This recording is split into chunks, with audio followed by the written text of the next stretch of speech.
All right. Welcome back to the channel. Gervonta Davis must leave 135 pounds because that's the only way he can chase greatness. And no matter how much the facts point otherwise, people will come up with new reasons for him to do it. This time, Shakur Stevenson has stated that he is leaving 140 pounds, and Jaron Ennis is not at 135 pounds. He's at 140. So Gervonta Davis will be moving up to 140 so that he can get those fights. This is the literal logic being used by some people, and we will discuss this. And you probably know who they are. Let's talk about that in this video.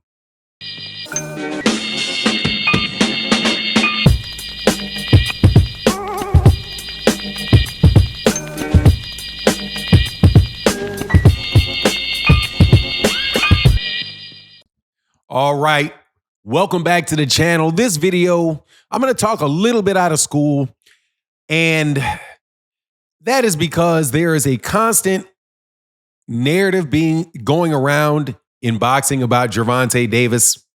That Gervonta Davis has to go to 140 pounds. He needs to leave 135, and ultimately he needs to go to 147 so that people can really know if he's any good.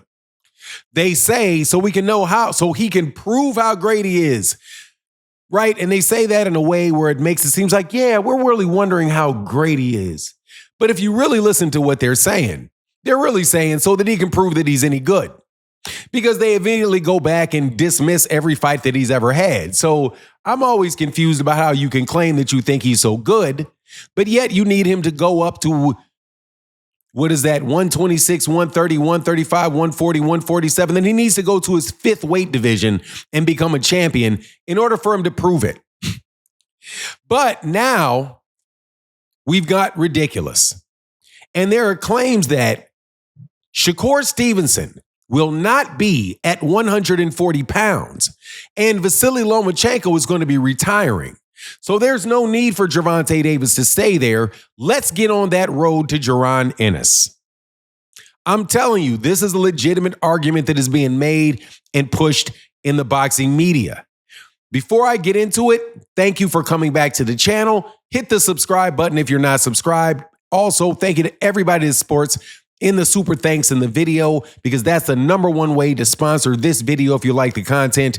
And I'm going to need it because I'm going to tell you stuff that is not popular and is not going to ring in the algorithm, because it's going to be common sense and there's not going to be a lot of buffoonery around this particular topic. Because Gervonta Davis being asked to move from 135 because Shakur Stevenson is not going to be at 135.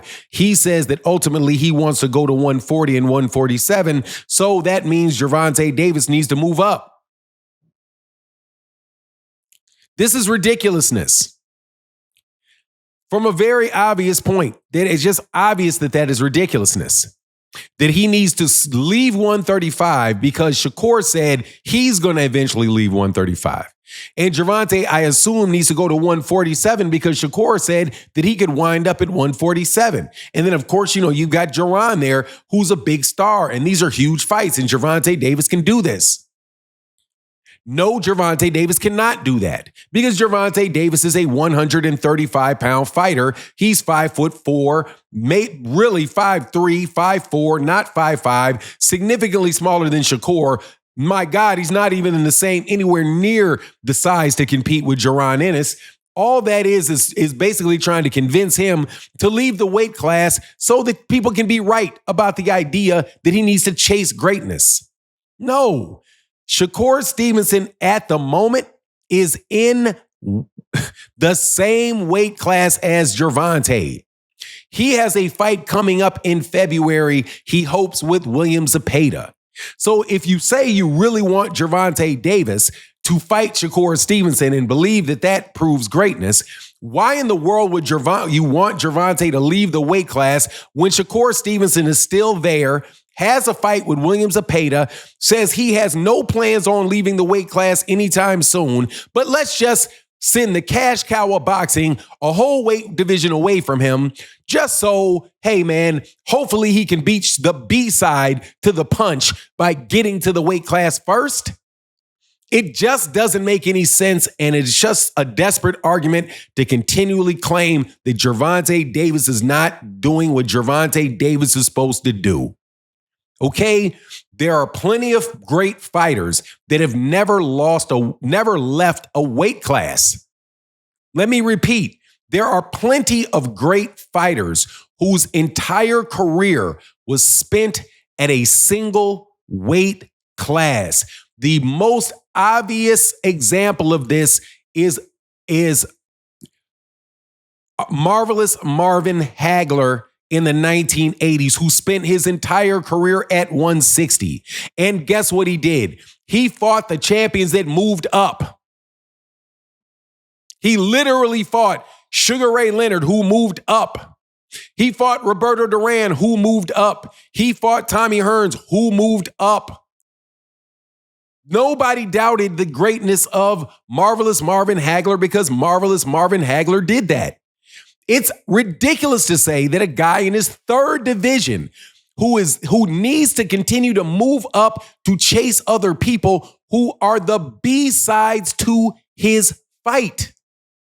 If he wants to take that fight, just like if Sugar Ray Leonard wants to move up and fight Marvin Hagler, he can do it.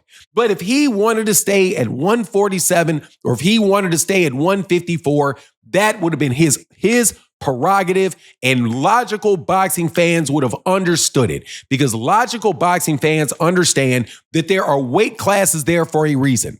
Weight classes are not hurdles to be jumped to prove your greatness. No, they are there for the fighter's safety, so that a fighter in a weight class has the opportunity and the choice to fight against people who do not have massive size advantages against him.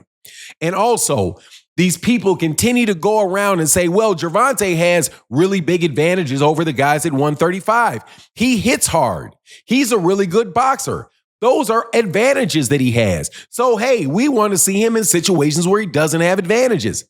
Dude, if you're really talking about the skill of boxing, the sport of boxing, and what somebody can do in the ring, somebody is always going to have an advantage over somebody in the same weight division based off skill.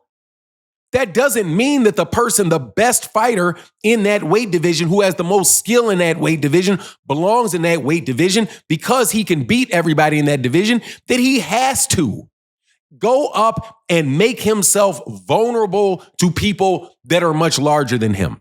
If he doesn't and he feels like he has the skill sets and he can take care of those dudes, hey, that's a decision he makes for his own safety. He's I can move up here. I can make this weight. It'll give me a couple fights. I'll be ready to go. If you feel like that, cool. But if you touch that weight and you don't feel good, then you come back down and you stay in a weight class that you feel comfortable with. And that's what Gervonta Davis did. He moved up, fought Mario Barrios. He said, I don't feel comfortable at this weight. This is a very, very big guy. This is a very difficult situation. I'm not a 140 pounder. I know it. No, I'm staying down there and I want to fight guys my own size. But you guys think he's to chase greatness to guys and follow people up, number one, that even to ask him to follow somebody that hasn't even left a weight class is moronic on its face. But to say that he's got to go up 2 weight classes and get anywhere near a guy as big and as long and as strong and as skilled as Jaron, and you're basically a 130 pounder or a blown up featherweight? No. That's just not logical. Now, that may make sense and it may be spectacular and it may, for all the people that hate Gervonta, you can say a bunch of stupid shit that other people will repeat, even though it doesn't have any factual or logical basis. And hey, I guess a lot of people will engage with that buffoonery, but that doesn't mean that it's not buffoonery. It's still buffoonery. Anyway, that's my take on the matter. Please let me know what you think in the comment section. And with that, I'm out. Deuces.